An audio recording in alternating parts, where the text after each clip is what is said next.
So some of you have said that you applied for unemployment and some of you are self-employed and some of you are W-2 employees. And I guess you had a question. I mean, you wanted my opinion. I'm not an expert in this field, but you wanted my opinion as to why some people are getting unemployment and some people are getting denied. Or why some claims are sitting up in limbo. Okay. So for those that are unemployed, that are self-employed, okay, it's kind of like a gray area because when you are filling out the unemployment claim, you have to put there who is your last employer and you have to make a certain amount of money, a certain amount of wages depending on your state guidelines in order to even qualify for unemployment. So if you are getting denied, I found out a lot of individuals that I've spoken to that have gotten denied, they put down that they are self-employed. And I know you're saying, how could that make a difference? Well, it could possibly make a difference because you're labeled as an independent contractor, meaning you're working for yourself. You're not exactly working for a specific company. So the area gets a little complicated and gray because self-employed people are not protected in terms of unemployment like a W-2 employee is. So they're not subject to the same labor laws like a W-2 employee would be. So, for example, if you was an independent contractor for like Avon or Mary Kay Cosmetics or a consulting firm or whatnot, and you pay your own taxes and whatnot, you would not be subject to the labor laws that a W-2 employee would be. So therefore, unemployment would not apply to you like it would a W-2 because a W-2 is getting a W-2 employee, their employer is paying for unemployment insurance for that particular employee because they're by taking it out of their check, of their paycheck, versus an independent contractor. They're not a direct employee, so they're not taking it out of their paycheck. So the independent contractor is responsible for paying their taxes on a quarterly basis, meaning federal, state, Social Security, Medicare, that type of thing.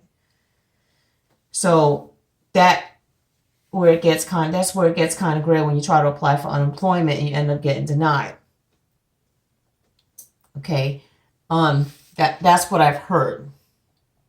Okay, is it possible to get approved for unemployment when we're facing a pandemic like this? Yes, it is possible. I heard that the federal government implemented that in the CARES Act, where those that are unemployed, that were self-employed, and that are now not working because of what happened, their livelihood's gone, that they can apply for unemployment. But they're facing roadblocks. That's the thing. Even though the CARES Act said that they should be able to get unemployment, they're facing challenges. Because when they try to put on the application that they work for themselves or whatnot, they get denied. And they technically shouldn't be getting denied. So that's causing issues when a person that's unemployed is trying to get unemployment.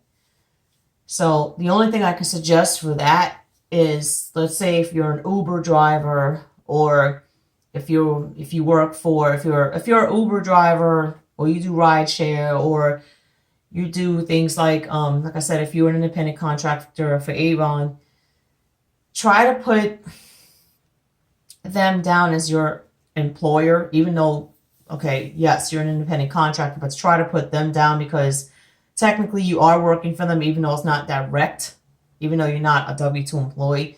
Try to put them down and see if that makes a difference in helping to get your claim pushed along. And is it possible it can work? It's possible. You're not doing anything illegal because technically you are doing services for that particular organization. For those that are W-2 employees, you're facing roadblocks as well, where you placed your claim in 3 weeks ago or 4 weeks ago. I just got off the phone with a friend that's happening to. And you're being either denied or your claim is just sitting in limbo. Those that are denied, the reason why you could possibly be denied is if you didn't make enough income or you worked for more than one state. Now, if you worked for more than one state, sometimes the state that you're residing in may approve the unemployment income based on the income that you made in that particular residential state. And you may have to file for unemployment. Like if you worked out of state, to get the remaining portion of the benefits, you might have to file for unemployment with that particular state that you worked at. If you worked out of. So if you lived in California, you would file a claim to get benefits there for that portion of the income you made there. And then if you, let's say out of 4 or 5 months out of the month, let's say out of that year living in California, let's say you worked 3 or 4 months in Texas or whatever, then you would have to file a claim to get those benefits for that whatever time you spent in Texas. You would have to file a claim with the state of Texas for unemployment.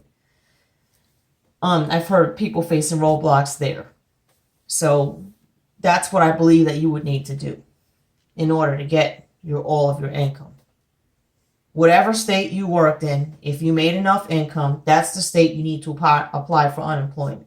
So if you worked out of state, you need to apply for unemployment with that particular state because that's where you work from and that's where you made your income. So you have a better chance of getting your unemployment there than you would in the state of whatever that you're living in. Because if they're saying, well, if you worked out of state, they're going to more than likely direct you to that state to file your unemployment claim over there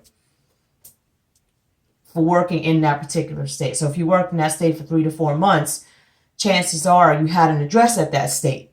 So you'll be able to, I'm sure that the state will ask you that you were working, where you were working instead of your residential state. Like I said, the example I gave, let's say if you lived in California and you worked out of California, you worked in Texas for 3 months, more than likely you had an address there. So if you filed a claim, an unemployment claim in Texas for the time that you were there, obviously they're going to ask if you were a temporary resident or if you had an address there. If you say yes, your claim should be good to go for those 3 months. And, if you get approved, they can deposit those monies in your bank account should you choose that route. And then if you move back to California, or let's say, like you out of that year, like I said, you worked in Texas for 4 months, and then you lived in California for the rest of that year, you could apply for unemployment benefits in California for that remaining part of the year that you were in California. Because a lot of you are saying that you lived out of state, and that you normally live in this particular state, but you worked out of your state for 3 or 4 months, and when you tried to apply for unemployment, you was denied, and yet you only recorded your address for your primary residential state that you actually lived in when you applied for your unemployment claim. And then when you tried to report the income from that other state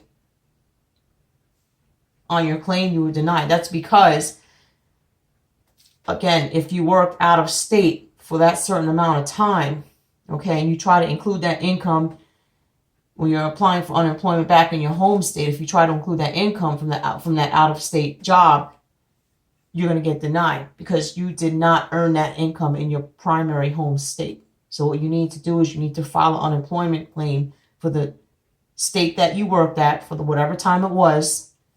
Go to that state, apply for your unemployment, and put the address you had when you was in that particular state. And then for the remaining portion that you lived in your home state at the time, and whatever income you earned, you apply for unemployment for that time frame and put that primary residential address that you're at.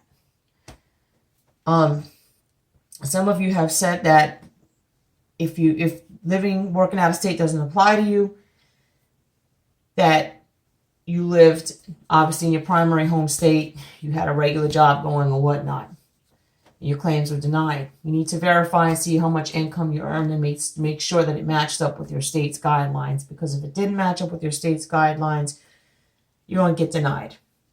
Okay, you could try to appeal it, try to talk to someone. It's kind of hard getting through. It depends on what state you are. but you're going to get denied. You can apply to try to have the claim decision appealed. If you made enough income, but your income, you haven't received any decision on your unemployment claim at all, and it's sitting in limbo, my advice to you is to call in if you can, or keep checking the status online, because from what I understand, they're backlogged.